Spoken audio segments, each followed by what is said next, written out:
예, 안녕하십니까. 오늘 말씀은 사도행전 14장 1절에서 27절 말씀을 읽겠습니다.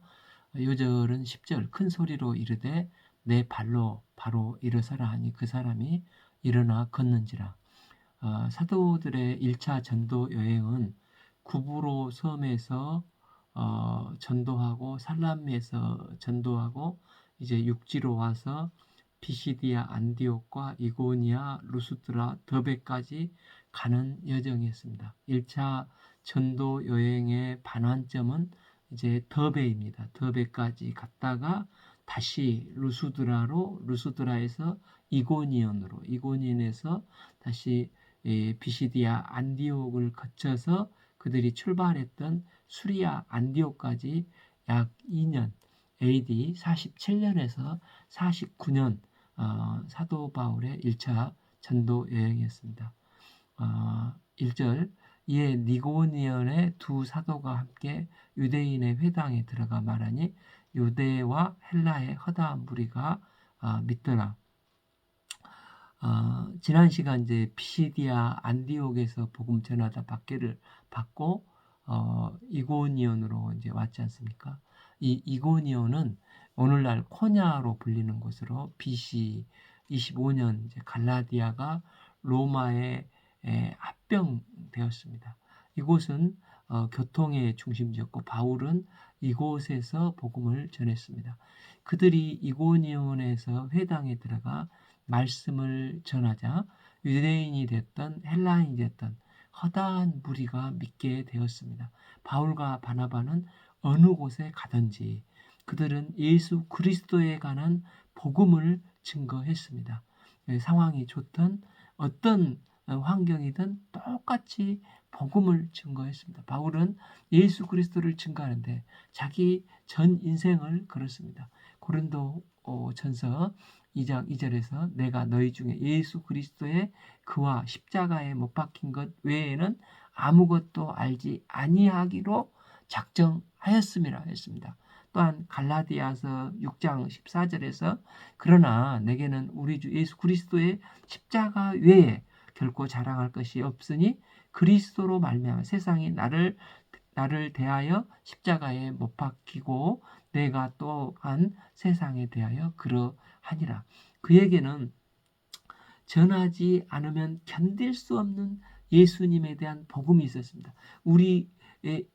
우리에게도 나의 위치에서 예수님을 뜨겁게 사랑하고 예수님을 증거하는 역사가 충만히 일어나기를 기도합니다.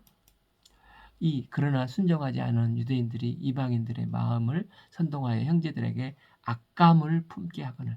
똑같은 시간에 똑같은 복음을 들었지만 헬라인은 순종했지만 그러나 유대인들은 거부했습니다. 이들은 복음을 듣기 전에 이미 마음이 삐뚤어져 있어서 선입견을 가지고 불순종형이 가득 차 있었습니다. 그 사람은 마음이 병들어 삐뚤어 있다 보니까 무엇이든지 이 삐뚤어지게 받아들이고 거부를 하는 것입니다. 이런 불순종한 사람을 반항하는 사람들에 대해서 사도들은 어떻게 대처해서 감당을 합니까? 3. 두 사도가 오래 있어 주를 힘입어 담대히 말하니 주께서 그들의 손으로 표적과 기사를 행하여 주사 자기 은혜의 말씀을 증언하니. 우선적으로 사도들은 그 자리에서 오래 머물렀다는 것입니다. 이렇게 반항하는 사람들이 나왔을 때 피하여 또 포기하고 그냥 떠나버리기가 쉽습니다. 그러나 그들은 그렇게 하지 않고 오래 머물렀습니다. 고린도전서 사랑장 13장에서 오래 참는 것, 이게 사랑이라고 하지 않습니까? 불순종하는 사람을 거역하는 자들을 포기치 말고 기다려줘야 하는 것입니다. 야고보서 1장 4절에서 인내를 온전히 이루라고 했습니다. 신앙생활에서 오랫동안 기다려주는 것처럼 중요한 게 없습니다. 사랑하는 사람은 절대 포기치 않고 기다릴 수가 있습니다. 또한 사도들은 주를 힘입어서 기다리면서 담대히 말을 했다는 것입니다. 사랑하며 기다리지만 또한 적극적으로 담대히 주 안에서 접근을 했다는 것입니다. 야고보서 4장 7절 마귀를 대적하라. 그리하면 너희를 피하리라. 주의 종은 영적으로 결코 물러서는 안 되고 등을 보여서는 안 되고 그 사람이 아니라 그 사람 속에 있는 악한 영과 대적을 해야 하는 것입니다. 바울과 바나바는 영적으로 밀리지 않고 악한 영, 이 불순종의 영, 거역하는 영을 가진 사람들에게 담대히 증거했습니다. 이때 성령께서 주시는 보너스가 무엇이었습니까? 기적과 표적을 통한 하나님의 은혜의 역사, 능력의 역사를 베풀어 주셨습니다. 그래서 주님의 은혜의 말씀을 확증했다고 누가는 말하고 있습니다. 바울과 바나바는 언제나 은혜의 말씀을 선포했습니다. 은혜의 말씀, 사랑의 말씀, 용서의 말씀, 예수 그리스도의 말씀, 바로 그들은 이 은혜의 복음을 전했을 때 이 복음 안에 표적과 기사가 자연스럽게 일어났습니다. 기적과 능력 중에 눈에 보이는 것도 있고 보이지 않는 것도 있을 수 있습니다. 걷지 못한 사람이 일어나고 보지 못한 사람이 눈을 뜨는 것은 보이는 기적입니다. 그러나 가늠하다 현장에서 붙잡힌 여인을 용서해 주신 이 용서의 사랑, 이것은 기적 중에 기적이지 않습니까? 사람의 노력과 방법으로 이루어지는 게 아니라 하나님의 친히 역사하심이 있는 것입니다. 우리의 삶과 자녀들의 삶에도 이런 놀라운 보이지 않는 기적들이 복음이 선포될 때마다 일어나기를 간절히 기도합니다. 그 시내의 무리가 나뉘어 유대인을 따르는 자도 있고 두 사도를 따르는 자도 있더라. 바울의 복음을 증거할 때 하나님 나라는 중간 이 교집합이 없고 하나님 편이냐 마귀 편이냐만 존재할 뿐입니다. 그래서 하나는 사도들을 따르는 그룹이 있었고 하나는 박해를 하는 그룹이 있었다는 것입니다. 진짜 복음은 사람을 변화시킵니다. 복음은 다이나마이트 같은 다이나믹한 권능이 있습니다. 누구든지 복음을 온전히 받아들이면 변하지 않을 수 없습니다. 고린도후서 5장 17절에서 그런즉 누구든지 그리스도 안에 있으면 새로운 피조물이라. 이전 것은 지나갔으니 보라 새 것이 되었도다. 그런데 우리가 10년, 20년 예수를 믿었다고 하는데도 아무런 변화가 없다면 이 사람은 반드시 문제가 있는 것입니다. 그래서 복음은 받아들일 것이냐, 거부할 것이냐, 둘 중에 하나밖에 없다는 것입니다. 내가 정말 예수님의 십자가 부활을 믿는다면 그분에게는 분명히 성령으로 말미암아 내 안에 변화의 능력의 역사, 권능의 역사가 임하게 됩니다. 이것이 복음입니다. 이방인과 유대인들과 그 관리들이 서로 사도를 모욕하며 돌로 치려고 달려드니 그들이 알고 도망하여 루가오니아의 두 성 루스드라와 더베와 그 근방으로 가서 그들은 또 거기서 복음을 전하니라. 반대 세력의 무리들이 두 사도를 돌로 치려고 쫓아온 것입니다. 참 아이러니하지 않습니까? 예전에는 사도 바울이 스데반 집사를 돌로 치는데 함께 했는데 이제는 복음 때문에 사도 바울이 이리저리 피해 다니는 상황이 된 것입니다. 그러나 이 사도들은 목적이 분명한 사람들이었습니다.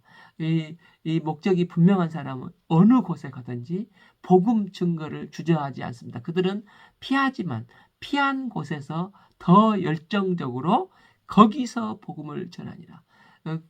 목숨을 걸고 복음을 증거하게 됩니다. 루스드라에서 누구를 만나게 됐습니까? 루스드라에 발을 쓰지 못한 한 사람이 앉아 있는데 나면서 걷지 못하게 되어 걸어 본 적이 없는지라. 이 루스드라는 사도행전 16장 1절을 보게 되면 사도 바울의 믿음의 두 아들이 있지 않습니까? 하나는 디모데이고 하나는 디도이지 않습니까? 그래서 사도 바울은 서신서 중에서 유언적인 마지막 서신서가 이제 디모데 후서이지 않습니까? 그런데 이제 사도행전 16장 1절을 보면 바울이 더베와 루스드라에서 이름에 거기에 디모데라 하는 제자가 있으니 그 어머니는 믿는 유대 여자요, 어머니는 헬라인이라. 그러니까 디모데는 이 호녀라인데 이 루스드라에서 바울 일행이 디모데를 만난 것입니다. 그런데 이 루스드라에서 디모데가 지켜보고 있는 가운데 그곳에 어떤 일이 발생했다는 것입니까? 9절 바울이 말하는 것을 듣거늘 바울이 주목하여 구원받을 만한 믿음이 그에게 있는 것을 보고 큰 소리로 이르되 내 발로 바로 일어서라 하니 그 사람이 일어나 걷는지라. 마치 베드로와 요한이 성전 미문에 앉은 안진뱅이를 일으킨 것처럼 바울은 그의 믿음을 보고 일어나 걸으라 했는데 바울의 선포에 성령의 역사하심이 있어서 기적이 일어난 것입니다. 바울은 나면서 걷지 못하게 된 그 사람이 자기의 설교를 열심히 듣고 있는 것을 주목했습니다. 우리는 예수님을 주목해서 봐야 합니다.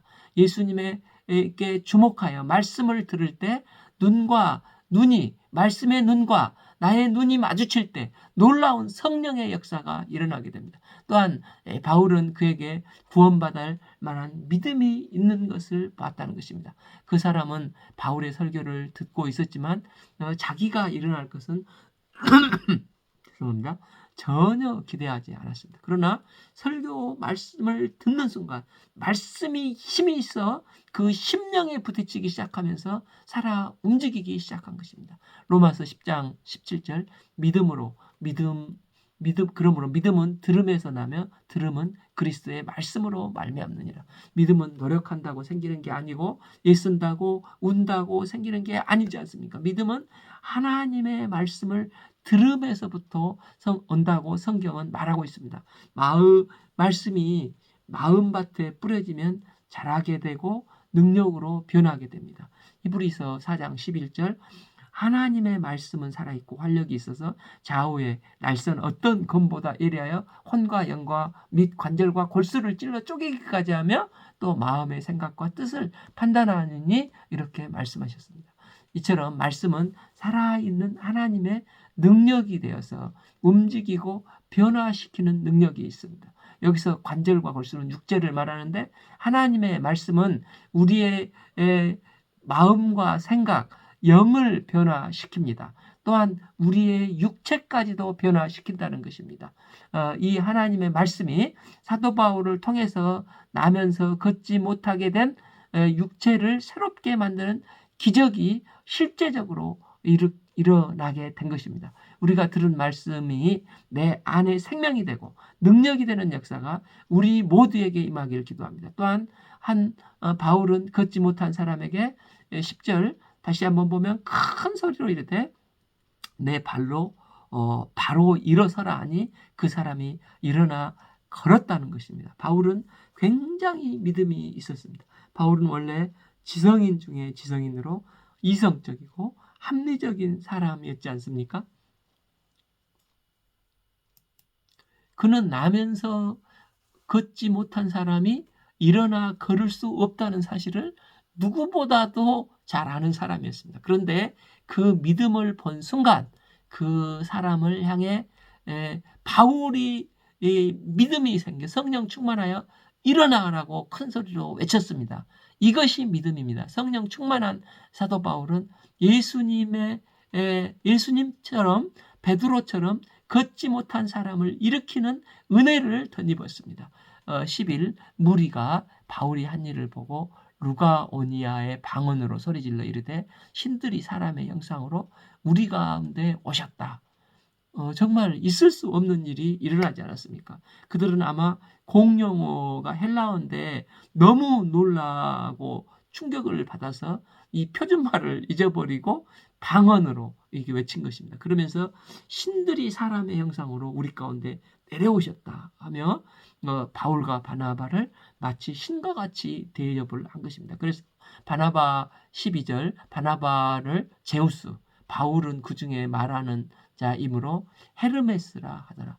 그들은 바나바는 이제 뒤에 있었으므로 바울을 조종하는 자로 보고 모든 신을 조종하는 제우스라고 하고 바울은 말씀을 전하는 제우스 신의 그 대변인, 웅변의 신인 험해라고 하였습니다. 그들은 신화적 사고 방식과 세계관을 가지고 있었기 때문에 하나님의 성령의 역사와 능력을 지금껏 한 번도 경험한 적이 없었습니다. 그래서 이런 기적이 일어나니까 자신들이 가지고 있는 우상 신을 소환한 것입니다. 13. 시외 제우스 신당의 제사장이 소와 화환을 가지고 대문 앞에 와서 무리와 함께 제사하고자. 그들은 바울과 바나바를 극진히 대접하기 위해서 이때 제우스 신당의 제사장들까지 내려와서 신당에서 소와 헌화를 가지고 당신들은 신인데 인간이 된 것 같습니다 말하면서 제사를 드리려고 바울과 바나바 앞에 온 것입니다. 참으로 회개한 일이 발생했습니다. 과거에 이제 헤롯 아그리빠는 하나님처럼 자기가 하나님의 영광을 가로채려고 할 때 벌레에 먹혀 당장 죽었지 않습니까? 내가 인기가 있고 사람에게 추앙을 받을 때 그때가 위기의 순간입니다. 이게 내 인생의 근본 목적이 분명치 않으면 흔들리기 쉽다는 것입니다. 헤롯은 그래서 흔들렸지만 바울과 바나바는 어떻게 했습니까? 14. 두 사도 바나바와 바울이 듣고 옷을 찢고 무리 가운데에 뛰어가서 소리질러. 두 사도는 그 말을 듣자마자 옷을 찢었습니다. 여기서 옷을 찢은 것은 신성 모독에 대한 강렬한 혐오를 느낄 때 하는 행위로 바울과 바나바는 인간이 제사의 대상, 경배의 대상이 되기를 강력하게 거부를 한 것입니다. 그래서 그 계기를 통해서 오히려 그들에게 만물을 창조하시고 천지를 주관하시는 신은 오직 하나님 한 분밖에 없음을 선포합니다. 15. 이르되 여러분이요 어찌하여 이런 일을 하느냐. 우리도 여러분과 같은 성정을 가진 사람이라 증거합니다. 그러면서 복음을 전한 이유에 대해서 증거합니다. 15b. 여러분에게 복음을 전한 것은 이런 헛된 일을 버리고 천지와 바다와 그 가운데 만물을 지으시고 살아계신 하나님께로 돌아오게 하려 함이라. 16. 하나님이 지나간 세대는 모든 민족으로 자기들의 길을 가게 방임하셨으나 17. 그러나 자기를 증언하지 아니한 것이 아니니 곧 여러분에게 하늘로부터 비를 내리시며 결실기를 주시는 선한 일을 하사 음식과 기쁨으로 여러분의 마음에 만족해 하셨느니라. 즉 하늘과 땅과 바다의 모든 것을 만드신 분이 너희에게 자비를 베푸심으로써 때를 따라 비를 내리시고 열매를 맺게 하시는 것이었다는 것입니다. 이 하나님이 이것을 하신 것이지 제우스가 가난한 게 아니다. 하나님이 이 모든 것을 주관하신다는 것을 증거합니다. 그래서 이 안전뱅이가 일어나 걷는 이 기적의 역사는 사람이 베푼 게 아니라 창조주 하나님이 베푸신 것이고 나는 다만 거기에 쓰임받는 것일 뿐이지 너희도 그래서 모든 우상을 버리고 하나님께 회개하고 돌아와야 한다는 것입니다. 예수님이 오시기 전에 하나님은 자연 계시로 하나님을 알게 해 주셨습니다. 자연을 통해 얻어지는 자연 계시의 구원은 목마른 구원, 불완전한 구원입니다. 그래서 하나님이 특별한 계시로 범죄한 인간에게 직접 오시기로 결단하시고 창세기 3장 15절에서 여자의 후손 메시아를 약속하시고 구약에 줄기차게 오래된 약속을 하시고 마침내 예수님께서 이 땅에 오시고 십자가에 죽으시고 부활하심으로 우리의 구주요 그리스도가 되어 주셨습니다. 그래서 사도들은 18절 이렇게 말하여 겨우 무리를 말려 자기들에게 제사를 못하게 하니라. 우리는 자신을 우상화하려는 모든 유혹의 세력들을 옷을 찢으며 막아야 합니다. 하나님의 목적은 인간을 신으로 만드는 게 아니라 주님의 보혈로 구원하여서 하나님과 바른 관계성을 맺고 하나님 백성 삼으려고 하는 것입니다. 하나님의 꿈에도 소원은 너희는 나는 너희의 하나님이 되고 너희는 내 백성이 되기라 되게 하시는 것입니다. 19 유대인들이 안디옥과 이고니온에서 와서 무리를 충동하니 그들이 돌로 바울을 쳐서 죽은 줄 알고 시외로 끌어내치니라. 유대인들이 안디옥과 이고니온에서 루스드라까지 사람들을 몰고 와서 이제는 진짜로 돌로 쳤습니다. 돌로 맞는 순간 바울이 기절을 해버린 것입니다. 그러자 폭도들은 그가 죽은 줄 알고 그를 성 밖에다 버렸다고 말하는 것입니다. 이런 모습을 루스드라 출신 디모데 제자가 다 보고 있습니다. 그래서 나중에 사도 바울이 유언적으로 쓴 최후의 서신 디모데 후서에서 3장 10절 나의 교훈과 행실과 의향과 믿음과 오래 참음과 인내와 사랑 10일 박해를 받음에 고난과 또한 안디옥과 이고니온과 루스드라에서 당한 일과 어떠한 박해를 받은 것을 내가 과연 보고 알았거니와 주께서 이 모든 것 가운데서 나를 건지셨느니라 라고 간증을 합니다. 사도 바울은 돌에 맞는 순간 스테반처럼 용서의 기도를 통해 사랑의 모습, 또 돌 맞으며 고통스럽지만 그 가운데 오래 참고 또 실제 안디옥이나 이고니온, 루스드라에서 정말 피눈물 나는 고생을 하면서 복음을 심었지 않습니까? 이 루스드라 출신 디모데가 이런 것을 다 알고 있다는 것입니다. 그래서 사도 바울은 디모데에게 네가 이걸 다 알잖아. 그런데 하나님은 이 모든 것 가운데서 나를 건지셨느니라 라고 증거를 하고 있습니다. 20절에서 이제 그 상태를 또 저자 누가는 이렇게 표현을 합니다. 20 제자들이 들어섰을 때 바울이 일어나 그 성에 들어가서 이튿날 바나바와 함께 더베로 가서 여기서 일어나가 헬라어로 아나스타스인데 갑자기 일어나다라는 표현이라고 합니다. 그러니까 하나님께서 특별한 돌보심 때문에 거의 죽음 가운데서 하나님은 기적적으로 그를 일으켜 세우셨다는 것입니다. 참 벤젤이라는 신학자는 바울의 최후를 확인하기 위해서 그의 제자들이 그것을 확인을 하고 장례를 치르고자 그 바울의 지금 누워있는 모습을, 기절한 모습을 둘러쌌다고 표현을 하고 있습니다. 하나님은 택하신 자가 하나님의 사명을 완수하기까지는 결코 죽게 방치하지 않으시고 끝까지 생명을 보전해 주시는 분이십니다.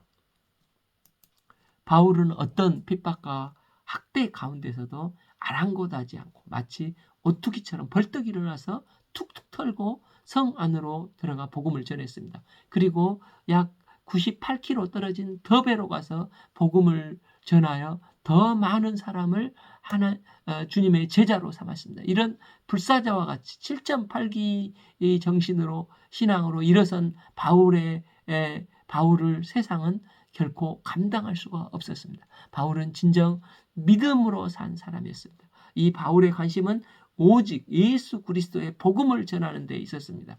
20b 이튿날 바나바와 함께 더베로 가서 이 더베는 바울의 1차 전도 여행의 마지막 종착지였습니다. 바울은 더베까지 전도를 하고 와서 왔던 길로 돌아갑니다. 바울이 이제 더베에 갔는데 그것에서 조금 더 내려가면 바울의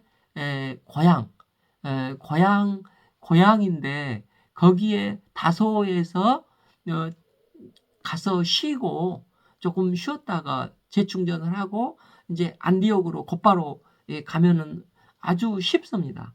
그런데 바울은 그곳으로 가지 않고 이제 그 더베에서 다시 돌아갑니다. 루스드라로 가고 루스드라에서 안디옥에서 버가로 다시 돌아가는데 여기서 그냥 돌아가는 게 아닙니다.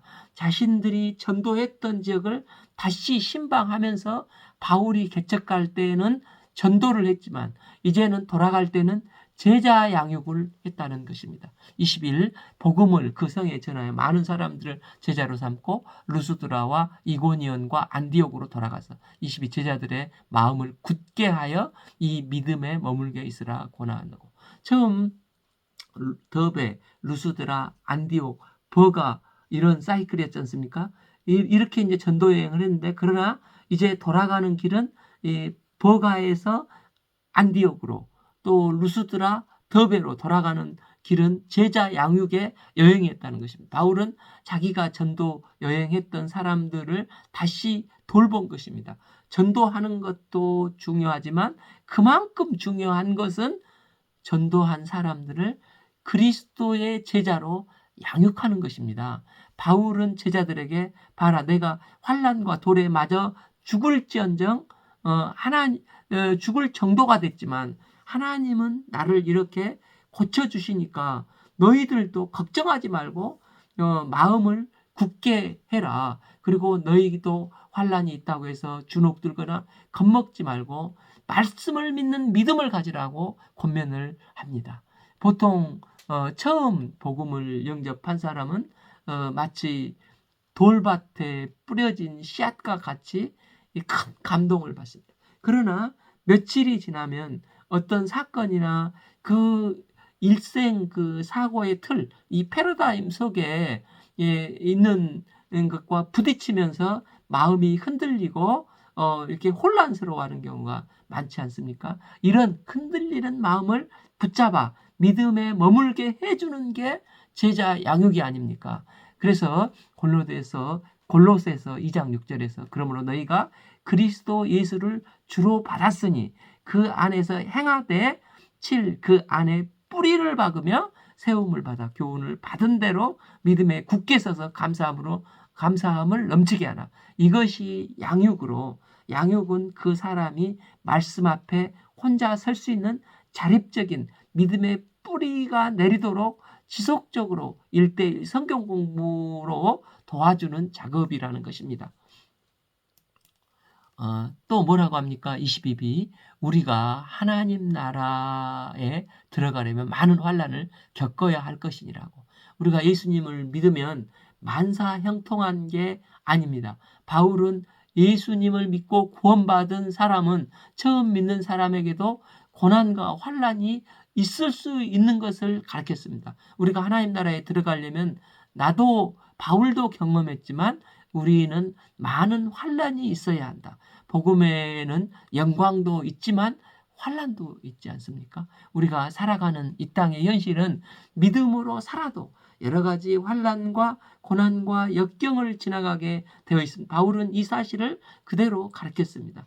바울도 죽음의 고비와 여러 핍박에서도 이런 믿음을 가질 수 있었던 비결이 바로 이것입니다. 우리가 하나님의 나라에 들어가려면 많은 환난을 겪어야 할 것이니라. 바울에게 하나님 나라에 대한 산소망이 있었습니다. 이 소망 때문에 그는 선교 여행 중에 여러 가지 환난과 핍박을 당하나 조금도 낙심하지 않았습니다. 오히려 이 환난 가운데 진정으로 기뻐할 수가 있었습니다. 왜냐하면은 로마서 8장 18절에서 말했듯이 환난은 인내를 낳습니다. 인내는 연단은 소망을 이루는 줄 알았기 때문이라는 것입니다. 우리가 하나님 나라에 대한 산소망이 있을 때 어떤 환난도 능히 기쁨으로 감당할 수 있음을 믿습니다. 23 각 교회에서 장로들을 택하여 금식하며 그들에게 믿는 주께 그들을 위탁하고 바울은 자기가 전도했던 사람들을 양육하고 떠나기 전에 영적 지도자로 세워서 그들에게 금식하며 기도하게 해서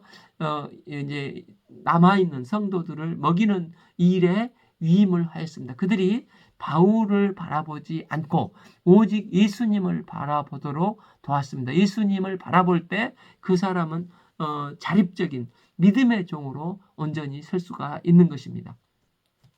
24 비시디아 가운데 지나서 밤빌리아에 이르러 25 말씀을 버가에서 전하고 아탈리아로 내려가서 26 거기서 배 타고 안디옥에 이르니 그곳 두 사도가 이룬 그 일을 위하여 전에 하나님의 은혜에 부탁한 곳이라.